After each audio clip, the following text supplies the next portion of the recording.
Hi, welcome to another edition of the DJ Roscoe Sports Show for this Thursday, December 7th, 2023. Coming to you live from the palatial Black Trolley. My daughter's at dance class, so I figured I'd do a sports show. And we got a lot of fun things to talk about. First things first, go Dallas Mountaineers. Let's go Mounts. The Dallas Mountaineers are in the state championship game tonight. You can watch on the PCN network. I think Pennsylvania Cable Network, I think it is, channel 186 if you have Comcast Cable. If not, you have to stream it. I think it's like $14, but we can watch for free if you have Comcast. It's not always great to have a cable company, but in this case it is. And we can cheer on the Dallas Mountaineers. They had pep rallies. It was a really cool small town feel, like Friday Night Lights feel, where they had people lined up on the side of the road by businesses all down the road to get on the highway, on the March bus to cheer them on and say, let's go Dallas, to show them they have the love and support of our local community in the back mountain. Dallas Mountaineers 15-0, looking for the perfect undefeated 16-0 season in the Class 4A state championship game tonight. And it's going to be exciting. So hopefully you support them. They're going to be at Cumberland Valley High School, which is about 2 hours away in Mechanicsburg, Pennsylvania, Cumberland Valley High School Stadium. And they're 15-0 Dallas, and they will take on undefeated 13-0 Aliquippa, which is by, I think, Western PA, closer to the Pittsburgh area. And they're supposed to be a monster team. But hey, Dallas was able to knock off Bishop McDavid, who was the defending state champion just last week, on the road by Lee-Heighton, almost by Allentown area. They pulled off the upset when no one thought they could compete with such a big, strong, fast team. They were able to beat Bonner Predney the week before at home at Dallas. No one thought they could compete with them. They were able to beat Valley View, who knocked them out of the playoffs last year. So Dallas, week after week, where it's against a perceived weaker team or a powerhouse, strong team from around our state in the high levels of competition, they find a way to show up. And even if you think you could just beat them, overmatch them physically and athletically, and outrun them and outpower them, Dallas just shows a lot of heart and a lot of desire as a team working together. And I got to cover two of their high school football games this year, where they beat Berwick at home back on October 20th it was. I think it was, October 6th. It was against when they beat the Berwick Bulldogs at home on October 6th. And then on their first playoff game in the district playoffs, when they were on their way to win a district title, when they beat Wallen-Paulpeck at home. And I talked to their veteran coach, Coach Rich Manello, used to coach at King's College in the Division III college football level. And he just really has the mindset of next game, next week. It didn't matter. I kept saying, oh, you're 11-0 after going to 10-0 undefeated in the regular season, winning the old shoe game against your rival Lake Lehman, beat Wallen-Paulpeck in the first round. He's like, on to the next week. We're playing Nanacoke the next week. Then we're playing Valley View. Then we're in the state playoffs. And each time they're enjoying the ride. He said, you might never get this experience again, so you got to enjoy every moment. So they posted on the Dallas football page, on the first Facebook page, his motivational speeches, but after the game especially, and then it's also on to the next game. We start breaking down the film of what we need to get better at and improve. They call it power cleaning. They start lifting weights. They get ready, and they don't rest on their laurels. They keep trying to get better each and every week as a unit, as a team, so no one can outwork them. So no matter what happens, as we record this show at 5:43 p.m. The game starts at 7 o'clock tonight. Hopefully when we're with you next week, we'll be celebrating Dallas high school state championship title. They've only won it once before. That was 30 years ago, the 30th anniversary, when they won it in 1993. Hopefully we'll be able to do it again. But no matter what, they will leave that stadium with their heads held up high. Congrats to the Dallas Mountaineers. My little boy LJ will be 4 years old in January. He's obsessed with the Dallas football team. He wants to be on the team one day. It makes me almost tear up just thinking about it, cheering them on, or covering them if I get to still be covering high school football for the Times-Leader newspaper all these years later. He'll be in high school in about 11 years, I guess. It's flying right by. But I hope he gets that chance. And he loves that powder blue football helmet for Dallas. It's at the Grotto Pizza at Harvey's Lake, and he wants to wear that helmet. And he'll be my daughter, who's in first grade at Dallas at YCALS. They were all holding up signs. My little boy LJ at his Trinity Learning Center was holding up signs today for Gold Dallas Mountaineers. They posted on Facebook, and they're all holding their signs. And from little kids all the way through high school and adults all through the community, they were having pep rallies, cheered them on. The whole area, whole back mountain, whole Dallas borough and township. We have your back. We're rooting for you. You're going to leave the stadium with your heads held up high, whether you win or lose. Hopefully you win. You're state champions, and there'll be a big parade this week. But no matter what, Christmas season, holiday season. We have something to be very thankful and excited for. Our Dallas Mountaineers, congrats on their amazing run, and hopefully they win a state title tonight. But no matter what, you are state champions, and you are champions in our book no matter what. So congrats to them. So check that out, 7 o'clock tonight, Dallas High School versus Aliquippa for the Class 4A state championship. So check that out. So that's exciting stuff. But before we get our Week 14 NFL picks, let's fly right by. Quickly, college football bowl games. We know the local bowl games where they're going to be playing. Number 10, Penn State is going to take on number 11 ranked Ole Miss Saturday, December 30th, right before New Year's Eve at 12 p.m. on ESPN. That should be a fun game in the Chick-fil-A Peach Bowl, one of the big New Year's 6 bowls. I would think Penn State can win that game. Hopefully they get a nice win there. And then Notre Dame is going to take on Oregon State in El Paso, Texas for the Tony the Tiger Bowl. They have like Cheez-It Bowls. They have Take Out the Trash Day bowl games. They have all the bowl games you would ever think of. There's a Pop-Tart bowl game where supposedly there's going to be an edible mascot. You could nibble off, I guess if you're the winning team, you can nibble off the Pop-Tart. You can nibble off the mascot. It's an edible mascot. Very wild stuff. So Friday, December 29th is Notre Dame versus Oregon State in the Tony the Tiger Bowl in El Paso, Texas. I think Notre Dame will win that. Syracuse, besides they get a new head coach, the top recruit of the country, the defensive backs coach from Georgia. Syracuse will take on South Florida in the Boca Raton Bowl, 8 p.m. on ESPN on Thursday, 2 weeks from today, on Thursday, December 21st at 8 p.m. on ESPN. And then the Yankee Pinstripe Bowl at Yankee Stadium at 2:15 p.m. Thursday, December 28th, 3 weeks from today. Rutgers with Greg Schiano, local flavor team from the tri-state area, New York, New Jersey area. Rutgers out of Jersey is going to take on the Miami Hurricanes. So that's some of the local bowl games.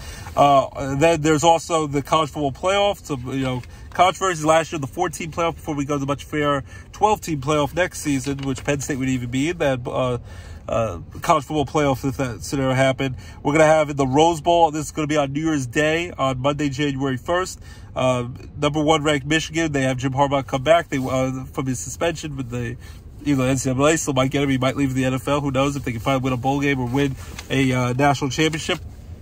But, number 1 Michigan, they won the Big Ten championship after beating Ohio State. They're arch rivals for the 3rd year in a row. They beat Iowa Hawkeyes in the Big Ten championship game last weekend. They will take on number 4 Alabama, who upset the Georgia Bulldogs, who were looking for a 3 straight national titles. And Kirby Smart's Georgia Bulldogs, they would have had a chance if it was next year with a 12-team playoff, but they got knocked off by Alabama. It was only a close 3-point game, but Alabama controlled that game and dominated throughout. 27-24, Alabama knocked off Georgia in the SEC championship. So now Alabama goes instead of Georgia. They will not have a chance to repeat their championship. So it would be number 1 Michigan versus number 4 Alabama. I think Alabama's going to pull off the upset and beat Jim Harbaugh in Michigan. I think Jim Harbaugh might be leaving to the NFL after all the suspensions he's had this year. And then number 2 Washington, who won the last ever Pac-12 championship. They won that last Friday night, and that conference will be dissolved because they're all going like Big Ten and Big 12 and all that. Washington Huskies undefeated, just like the Michigan Wolverines are undefeated, are the number 2 seed, are going to take on number 3 seed Texas Longhorns. Texas dominated the Big 12 championship game against Oklahoma State. I don't know if they should have really deserved to go, but they couldn't take Alabama, not Texas, because even though it was early in the year, the second week of the season, Texas knocked off Alabama, and so you can't take one and not the other. I think it was even on the road in Tuscaloosa in Alabama, Texas won. So the 14 playoffs is Michigan versus Alabama in the Rose Bowl at 5 o'clock on New Year's Day, Monday, January 1st. And then at around 9 o'clock, you have Washington Huskies, number 2 seed, versus number 3 seed Texas Longhorns. But, of course, you have Florida State, who lost their star quarterback, Jordan Travis, late in the season, got a bad injury. But they finished undefeated. Some of the games of late were looking ugly. The offense was the same with the backup of the third-string quarterback. They beat Louisville Cardinals to win the ACC championship. First Power 5 school to go undefeated 13-0 and got disrespected and not get a chance to go to the playoff. If it was next year, they'd be in there in the 12-team playoff, but they got screwed over. And the Georgia Bulldogs kind of got screwed over because I think they just barely lost to Alabama and were undefeated, should have had a chance to repeat as national champions. So next year that would be there. And then Georgia is going to take on Florida State in the Orange Bowl on December 30th, right after at 4 o'clock, right after the Penn State Ole Miss Peach Bowl, Chick-fil-A Peach Bowl. So who knows? Hopefully One of them will win.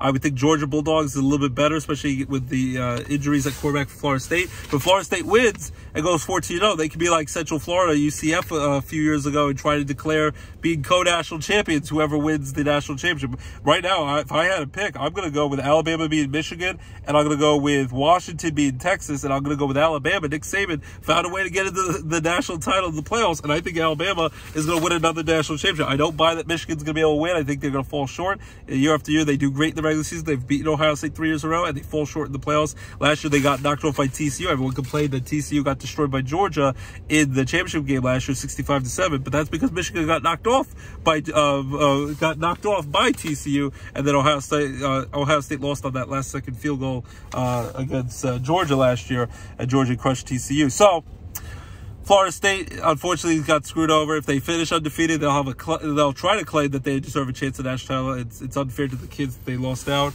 So, but they will get to take on Oklahoma in the Orange Bowl. So I think Alabama's going to win the national title. They'll beat Michigan, and Washington will beat Texas, and then Alabama will beat Washington. But Florida State got screwed over, and so did Georgia. Next year should be more fair with the 12-team expanded college football playoff. And then this Saturday we have the Heisman Trophy presentation on ESPN. I think at 8 o'clock it starts the coverage. That should be a fun one.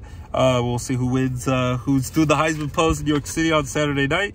And then at 3 o'clock, really the only collegiate game before we start the college bowl games, which already start next week because there's so many. There's like 70, 100 million college bowl games at this point. Even when they have the expanded playoff, they'll have all those good bowl games.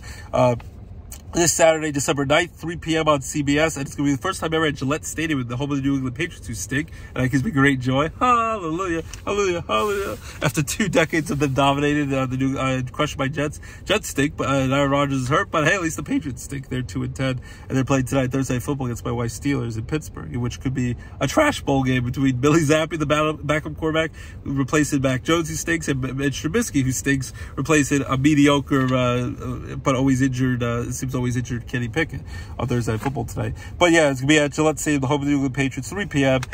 This Saturday, December 9th. 5-6 Army versus 5-6 Navy, a big-time rivalry and big-time pageantry of our armed service, of the military branches. So Army versus Navy game, a great game. That will be this Saturday at 3 o'clock. So we talked a little about college football, talked about Dallas High School, the high school championships, state championship tonight.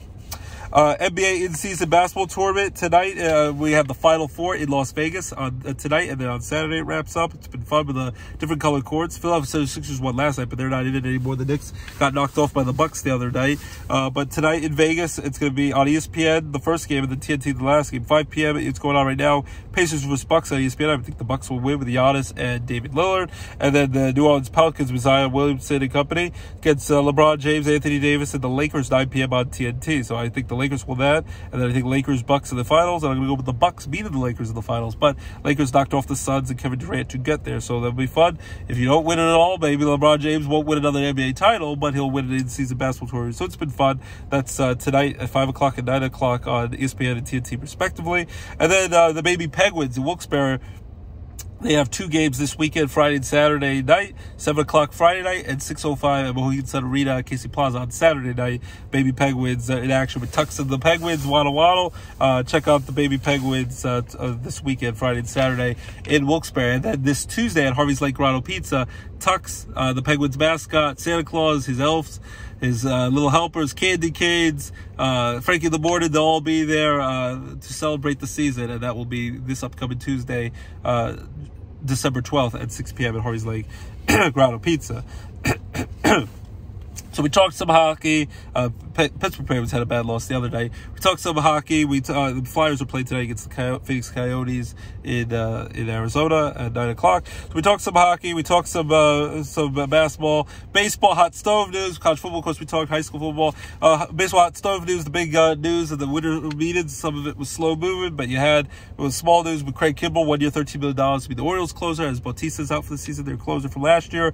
Shohei Ohtani, still waiting to see where he's going to go. where he'll sign, but that might be decided by this weekend. I would think the LA Dodgers, but Toronto Blue Jays are a dark horse. Maybe we'll sign him at the last minute. And they're still waiting for the Japanese superstar pitcher who the Yankees are going to meet with on Monday. And allegedly Steve Cohen, the very rich owner of the New York Mets, met in Japan last week. We'll see where he goes. I think it's either going to be Yankees or the Mets in a bidding war, whoever pays him the most.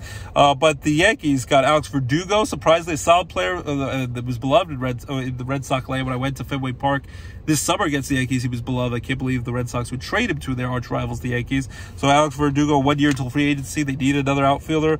Put the ball in play, fast, pretty good defensive player, good hitter, can lead off, good contact hitter, doesn't strike out much. So Verdugo's on the team. As you know, you need another guy in the outfield, especially with Jason Dominguez out for a lot of the year with the Tommy John.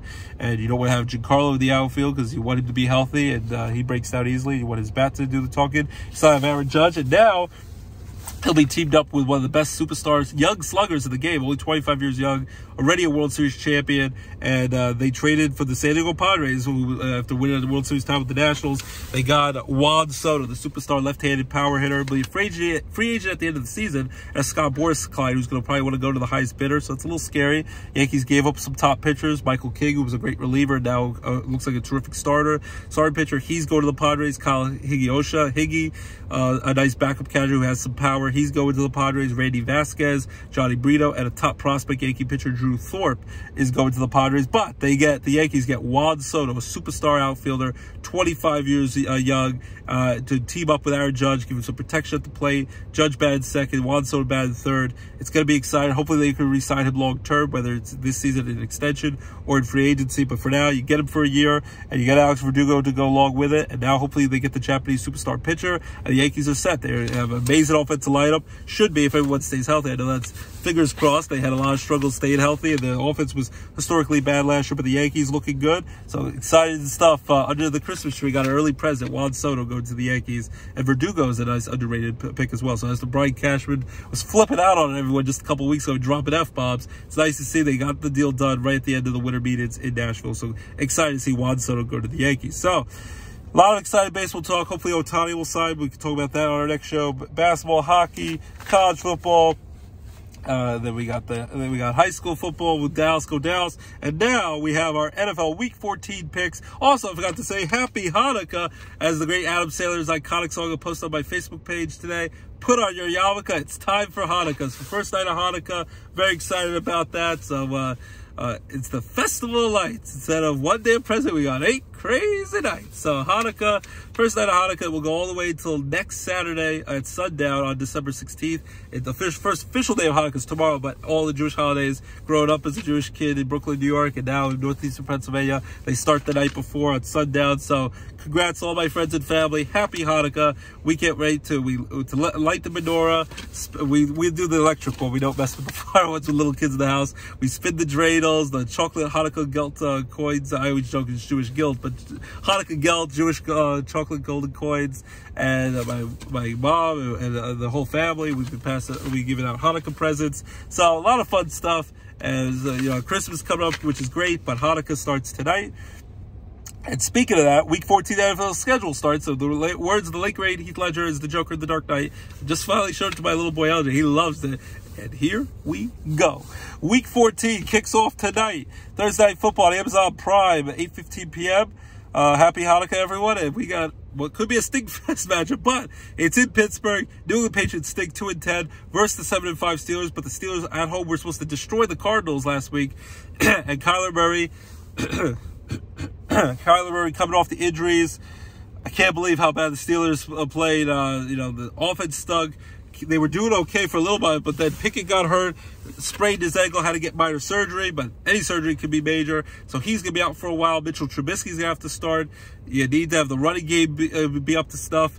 You hope with a bad Patriots team that's bench Mac Jones, Billy Zappi won't do well, but you still have to watch out because Bill Belichick's still a brilliant defensive mind. I know this team stinks, but they'd love to put the kibosh on the Steelers' playoff chances. The Steelers have to win this game at home. Have to lose to a bad Cardinals team, and they'll be on the road next Saturday against an upstart Indianapolis Colts team with Gardner Minshew and company, which everyone thought the Colts would stink, but the Colts are actually playing pretty well, so they need to win this game at home.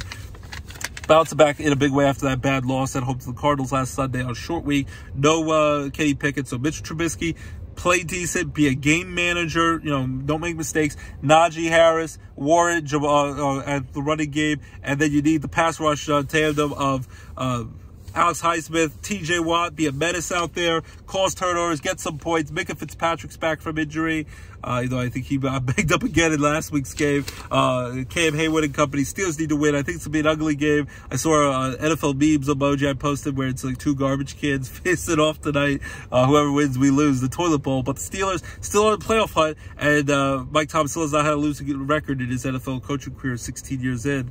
I'm going to go with the Steelers winning tonight. It'll be ugly, but I'm going to go with Steelers 20-10 at home to beat the Patriots. They better beat the Patriots at home in Pittsburgh. You hear the boo birds. Steelers win 20-10 over the Patriots. Patriots continue to tank, and maybe they'll get a good quarterback next year in the draft. We'll see if Belichick stays or if Belichick retires, or if he goes elsewhere, maybe to the Chargers to be Justin Herbert with a proven quarterback. But again, Brady won that divorce because he won even without Belichick.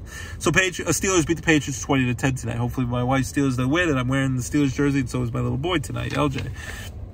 And then Sunday, December 10th, 2023, there's 7 early 1 p.m. games. We have 1 o'clock on CBS. Joe Aber's Tampa Bay Buccaneers at the Falcons. I'm going to go with the Bucs here. As much as I don't really, both teams kind of stink. Whoever's going to win the NFC South division, they're going to have a home field playoff game. Not really deservedly so, but someone has to win that division. They're probably going to be under 500. Baker Mayfield, who just announced he's having another baby with his wife. I think the Bucs are going to win slightly. They're a little less dysfunctional. The Falcons barely beat my stinky Jets last week in the pouring rain. I don't have much faith in the Falcons. I think the Bucs are a little bit better. I have more faith at quarterback in Baker Mayfield than I do in Desmond Ridder, and he'll have that new found dad strength now that he's having a new baby.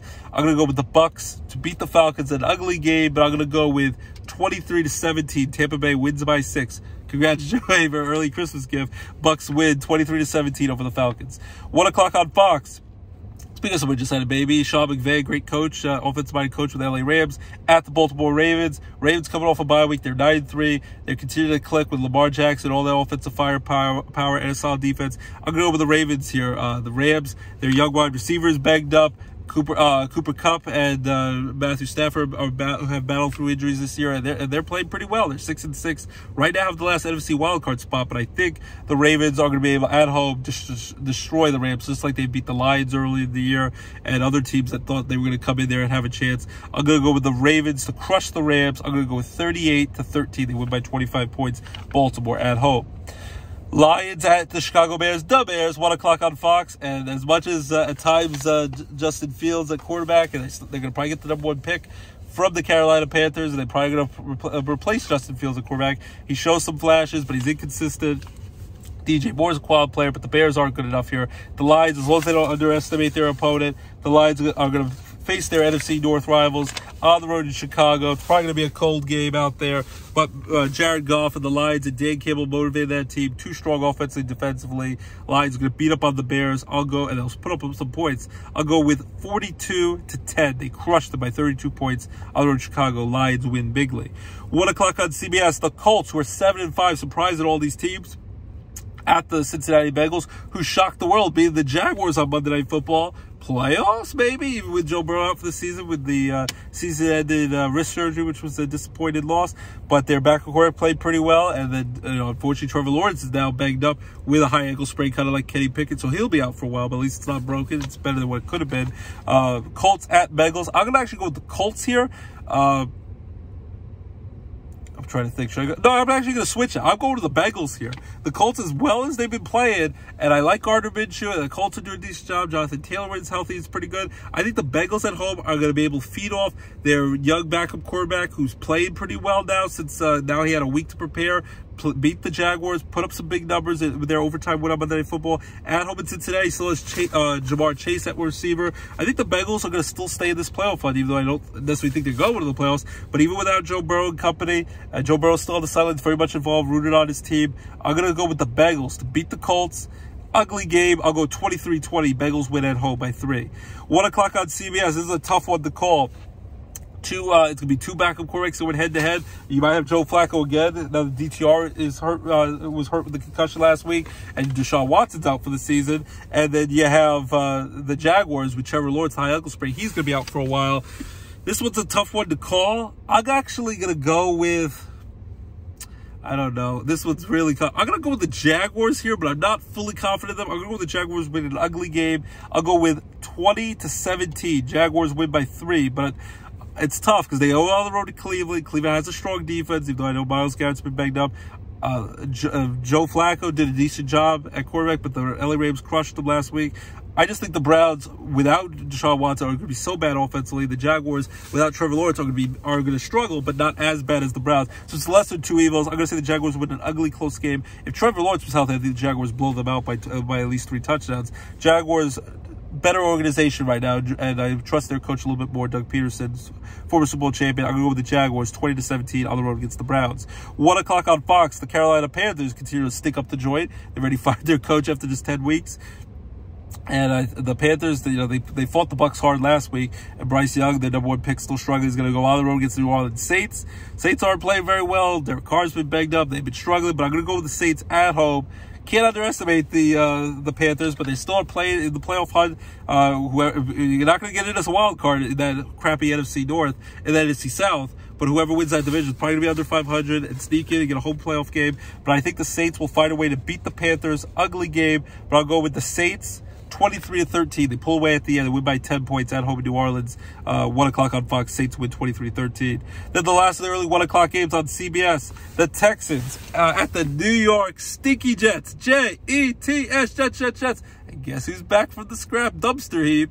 You got it. Zach Wilson. You thought he was gone? He's like a horror movie villain. He's back. Like Freddy. And then supposedly... the rumors were, even though they were dying, that he was hesitant to come back in the lineup, basically wanted to quit on his team, like, too dangerous, might get injured. You're going to lose all the respect in the world. They already lost respect to last year, but they rather Mike White be the quarterback over him, and now Mike White's on the Dolphins as a backup, and now Zach Wilson was supposedly like, I don't know if I want to play. It's a little too dangerous. And Aaron Rodgers, if they're out of the playoff hunt, which looks like they're going to be, he probably won't play, even though I'd like to see him give it a go at 40 years old, and he made a big deal. Can't lean on us Jet fans, giving us hope that he was going to play, even with the torn Achilles. It's nice that he's practicing, but now Zach Wilson's back in the fold because Trevor Siemian stuck it up, Tim Boyle stuck it up, and even though Zach Wilson stinks, he's better than those 2 stinky quarterbacks. Aaron Rodgers, I think, even if he was with a cane and a walker, or wasn't able to even walk properly, I think one of his arms tied behind his back would be a better quarterback than all 3 of those stinky quarterbacks combined. But right now, Zach Wilson's back in the lineup. Texans are going to win this game. Texans won a close game at home against the Denver Broncos. As much as I love my Jets, the defense seems to show up every week, but it's disheartening. I'm sure they want to revolt against their offense now that stinks up the joint. They held the Falcons last week in the rain at home to just 13 points. But besides the safety, they got a 2-point safety. They maybe got a pick-6 touchdown. The defense has to do all the scoring because the offense just busted some field goals. Zach Wilson has a chance to move the ball a little bit, but the Texans are a solid defensive team. Have a young star quarterback in C.J. Stroud, and they're going to do enough here. And it's going to be close for a little while, but they'll pull away late. I'm going to go with 27. I'll go with 27 to 10. They win by 17 points, and the Texans beat up my Jets, and the Jets aren't going anywhere. Aaron Rodgers probably not going to play at all this year. They're not going to the playoffs for the 13th year in a row, and at this point, you just want to jump off a ledge if you're a Jets fan like me. Jets, they stink. Maybe they'll get a high pick and get an offensive line, so Aaron Rodgers doesn't have to run for his life next year, but hopefully he can be healthy and last more than 4 plays, more than 75 seconds. Texans are going to win 27-10 over by Stinky Jets. Now the 4 late afternoon games. We have 4:05 on Fox. The Minnesota Vikings, they will go back to Joshua Dobbs after his bad Monday night game a couple weeks ago before the bye week against when they lost to the Bears. They'll play at the Vegas Raiders. This one's a tough one to call. I'm going to go with the Vikings, actually, to bounce back on the bye week. I think they'll be in a close game. I'll go with the Vikings to win. It'll be close. I'm going to go with the Vikings to win 23-17, win by 6 points on the road in Vegas over the Raiders, 4:05 on Fox. Joshua Dobbs is a nice bounce-back game. More time to plan, and he'll get better after the bye week. Then we have the Seahawks at the 49ers, the rematch of the Thursday Thanksgiving night game just a few weeks ago. Now they've played each other again, 4:05 on Fox. 49ers are clicking. They just demolished the Eagles on the road in Philly. So they're guns blazing, doing amazing. They're 9-3, nipping at the heels of the Eagles for the top seed in the playoffs. In the NFC to get that one first-round bye, you can't be top 2, you have to be top seed. Seahawks played well on last Thursday night, but lost a close game to the Cowboys. Geno Smith played amazing, but still lost a close game. Geno Smith also banged up. I think the Seahawks will play close. Pete Carroll will keep the game, will get his team ready to play against a division rival, but in the end, The 49ers eventually pulled away and demolished them on Thanksgiving. That was on the road in Seattle. This will be at home in San Francisco. Expected, as long as Brock Purdy stays healthy, the 49ers will add Christian McCaffrey, Deebo Samuel, and Ayuk, and all the firepower, and Bosa on defense. Chase Young, 49ers are going to demolish their division rivals. I'm going to go with the 49ers 34-17. They double up the Seahawks, win by 17, 405 on Fox. Bills at Chiefs could be one of the games of the day, a rematch of that great playoff game from a couple years ago that went into overtime. Josh Allen, the Bills, lost a heartbreaker 2 weeks ago before that bye week to Jalen Hurts and the Eagles in overtime. Now they play at the Kansas City Chiefs. Taylor Swift will probably be in attendance. She was in Green Bay with the Packers, playing much better, and Jordan Love played well, 6-6. The Packers are fighting for a playoff spot. First game in now the 5 games Taylor Swift's been there, cheering on her team that the Chiefs have lost, or cheering on Travis Kelce. On the road, the Bills go into the Chiefs, 4:25 on CBS. Josh Allen played pretty well, was playing out of his mind besides the one interception on the road against the Eagles. I'm still going to give a slight advantage to the Chiefs. I don't have a lot of faith in the receivers, but I think as long as Pat Mahomes is clicking with Travis Kelce, and he's got Sky Moore, a couple of receivers, the running game, Pacheco is doing pretty well. It's going to be a slugfest, and the Chiefs' offense is definitely not as dynamic as they were. I don't think the Chiefs are going to win the Super Bowl this year. I think they're going to fall short. But, with Pat Mahomes, they always have a chance. You say there's a chance, as they said in Dumb and Dumber. Josh Allen has a chance with the Bills, but I'm going to go with the Chiefs to win a close game, 27-24. They win by 3 at home over the Bills. If it was in Buffalo, I'd give the Bills a slight advantage. But watch out, because Josh Allen, if he plays well and cuts out the turnovers, they could win this game, coming off the bye week. But I think the Chiefs win 27-24. Make Taylor Swift and Kelsey happy. 4:25 on CBS. I'm sorry, Dan Fran. I'm rooting for your Bills, but I think 27-24 Chiefs win. 4:25 on CBS, the last of the late afternoon games. The Denver Broncos at the LA Chargers. Chargers don't have much of a home field advantage in LA. A lot of them don't seem to care or know that the Chargers have left San Diego in LA. I like Justin Herbert at quarterback, but it's still a dysfunctional organization. Maybe Bill Belichick will clean it up if he comes there next year with a star quarterback like Justin Herbert. I think Staley's going to get fired, their head coach. Broncos, I'm going to give a slight advantage. Sean Payton has that Broncos defense and offense with Russell Wilson rolling. They lost a heartbreaker to the Texans last week on the road in Houston. I thought the Texans would win a close one. I think the Broncos go on the road to LA and they beat Justin Herbert and the Chargers in a division, AFC West division rivalry game. I'm going to go with the Broncos to beat the LA Chargers in a close one. I'm going to go with 26-23. Broncos win by 3 over the Chargers. Late field goal. Russell Wilson leads them to. Broncos win and stay in the playoff fight. Sunday Night Football, 8:20 p.m. on NBC. Should be a great matchup. 10-2 Eagles versus the Dallas Cowboys. 9-3 in Dallas and Jerry World. Cowboys have won, I think, 14 straight home games. I'm rooting for the Eagles. You would hope that the Eagles will be able to bounce back after that drubbing when they were up 6-0 early. Then there was fights with the security guard, Dom, versus the 49er defense player who got knocked out, got ejected from the game. But they got manhandled, especially in the second half. 49ers embarrassed them after it was close for a while. You would think the Eagles will bounce back. Even Jason Kelce said they're all pro centers and we need to play way better. They were, they barely beat the Chiefs a few weeks ago, barely beat the Bills. Still, the Eagles are a very good team. I still think they have a great chance to win the Super Bowl. And Jason Kelce goes out on top as Super Bowl champion, which almost happened last year. I just have a bad feeling. They barely beat the Cowboys last time. I still think the Eagles are the better team over the Cowboys. If this was in Philly, I'd go with the Eagles. But I think with all the big-time matchups they've had, the next game will be flexed. Will be a Monday Night Football game on the road in Seattle. I think they'll be able to beat the Seahawks, but their schedule's real tough. I don't know. I'm rooting for the Eagles, especially to shut up the big-time, loudmouth Cowboy fans, Skip Bayless. I think the Cowboys, Dak Prescott, as long as he doesn't turn over the ball too much, and Micah Parsons as a monster defensive star, I think Jalen Hurts will give it his all, but I think the Cowboys win a close one at home in Dallas and continue their win streak in Jerry World in Dallas. I hope I'm not right, but I think I'm going to go with the Cowboys winning 30-27. They win by 3 points over the Eagles on Sunday Night Football. I hope I'm wrong about that, but I think the EAGLES Eagles are going to lose to the Cowboys on Sunday Night Football, 30-27. And then on December 11th, on my nephew Steven's birthday, my brother Carl and his wife Maria Turetsky's little boy, a month older than LJ, he's going to be 4 years old on Monday. Happy early birthday to Steven. We love you very much. We'll celebrate with you. There's going to be a doubleheader, Monday Night Football doubleheader in his honor. And they're going to be simultaneous, not staggered. 8:15 p.m. on ESPN. Tennessee Titans. Will Levy's doing a decent job, the young rookie quarterback. And Derrick Henry's still a star running back. And they got Mike Vrabel as a heck of a coach. Maybe one day he'll be back in New England and be the Patriots coach when Belichick leaves there. But on the road against the Miami Dolphins with the in-season NFL Hard Knocks on HBO every Tuesday night. With Mike McDaniel, a very unique individual offensive-minded head coach, but the Dolphins clicking offensively with Tua as long as he stays healthy, and Tyreek Hill should be an MVP candidate, even though they usually give it to the quarterback, either Brock Purdy or Jalen Hurts, or Dak Prescott. But Tyreek Hill is going for a 2,000-yard receiving season, and Tua staying healthy. Knock on wood, he stays healthy. The Dolphins are dangerous, especially offensively.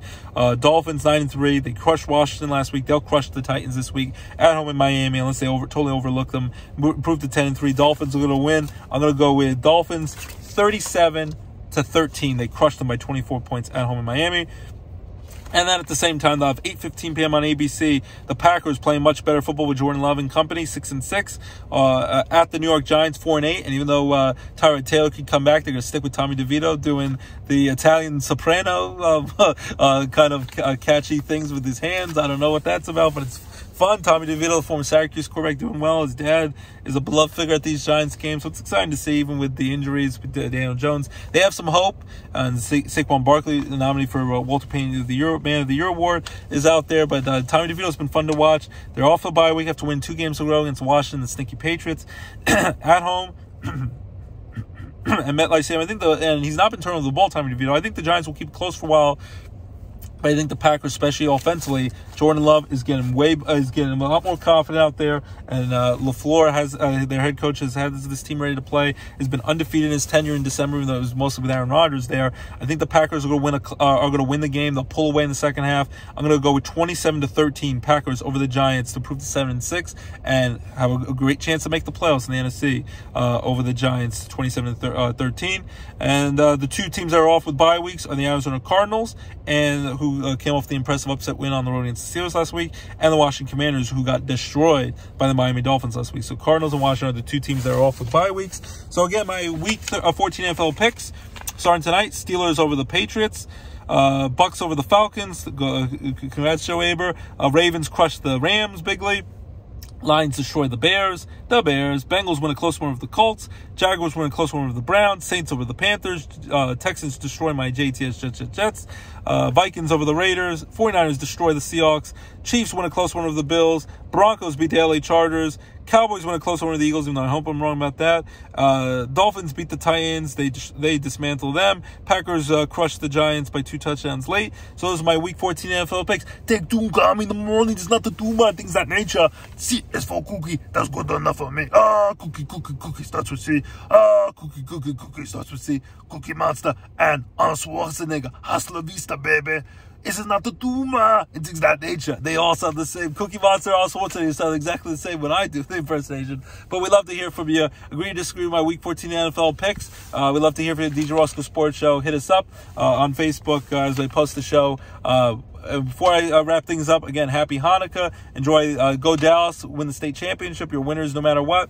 Enjoy the high school football state championship game tonight. Enjoy the college football as bowl games get started. Army-Navy game, Heisman Trophy award. Florida State got hosed, but hopefully things will be more fair with the 12-team playoff next year. Congrats to the Yankees getting wild. So excited about that. And Alex Verdugo, Shohei Ohtani, hopefully we'll sign soon. Baby Penguins action, NBA in-season tournament in Vegas. That'll be exciting. And then enjoy all the NFL football this week. So enjoy all that, and I'll sing a quick song to my beautiful wife, Abby. I love you. Lorelai, LJ, and I'm going to sing a little bit of Adam Sandler. Put on your yarmulke, it's time for Hanukkah. The owner of the Supersonicas that don't even exist anymore celebrates Hanukkah. Hanukkah is the festival of lights. Instead of one day of present, we got 8 crazy nights. So put on your yarmulke, it's time for Hanukkah. Happy Hanukkah. Love you, Lorelai. Love you, LJ. Love you, Abby. With all my heart. Love you guys each and every week. Tune in into the DJ Roscoe Sports Show, your home for all your favorite sports and entertainment talk right here on DJ Roscoe Sports Show. Keep it locked each and every week. DJ Roscoe Sports Show, your home for all your favorite sports and entertainment talk right here on the DJ Roscoe Sports Show. Have a great weekend. Happy Hanukkah. Stay warm. It's cold. It's snowing a little bit out there. And go Dallas High School and enjoy all the football on Thursday Night Football with my wife Steelers. Enjoy all the football and all the great stuff and enjoy the holiday season. We're more alike than we are different. Be one this holiday season, and let's but let's stay together and cheer each other on. Keep it locked. DJ Roscoe Sports Show, your home for all your favorite sports and entertainment talk right here. DJ Roscoe Sports Show. Happy Hanukkah and bye-bye. Have a great weekend, everyone.